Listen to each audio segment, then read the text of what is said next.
Well, let me tell you a little bit about Evanston, and that'll give you a feel after. We were only there a year. So we get to Evanston, and the Ecumenical Institute had been established out of the World Council of Churches, which met in 45, I think, or 55. 54. 54, yeah. That's what we had to memorize at the end of RS1. Yeah. We had to give that little Well, history. you know all that. Well, this guy named Walter Labreck was the thing there. Well, Walter was a funny kind of guy. He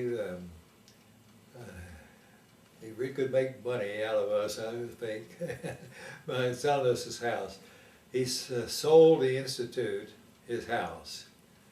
To look back on it, I think that the Church Federation guaranteed the Ecumenical Institute would have a place to stay, and there's a building to hold their courses in, and classes in, and then a place to stay for his family.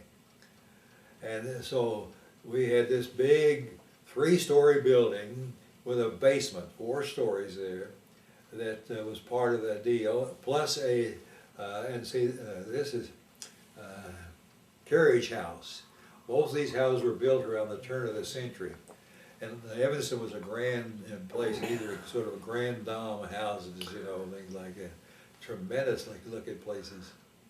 And so it was just a fantastic deal. Well, this was just perfect for us. We moved up there, you know, we were used to living kind of close. But Matthews said he'd stay in the basement, and he gave this first floor to Ann and me and Joe and Joy. And then their children were also on that floor. And Joanne was on that floor. The boys went downstairs and with Matthews down there. And so you had, and then the carriage house had some of the boys. And I think Jim and Bill Slicker, maybe John out in the can. I don't think John was out in the carriage house. He was too young probably then. And Joanne was the only girl. Kathy was, Kathy and Joanne were the girls. Wasn't Kathy Joe's daughter's name? Yep. And so the rest of the boys were either in the carriage house or downstairs with Joe and well, downstairs was you know, just be in the basement. Everybody else lives upstairs.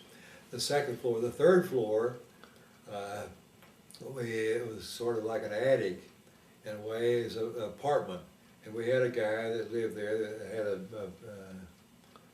place downtown to work. He was a single man, and so that was paid that toward the rent, that kind of thing like that. And we would rather not be there so we could expand a little bit. So that was where we began, and so we ate on the second floor, had the kitchen and everything like that and so forth. And the third floor was then the other thing was the carriage. And so it was just a fantastic place, and had a, so the first year we're there, but Bus and Sarah moved in, got married, moved in at the end of the summer. And Marshall's, who had been in our course in Austin when he was still in the Army, and he got out, he was a chaplain in the Army. And then they decided to come to Chicago, and they came up and moved in.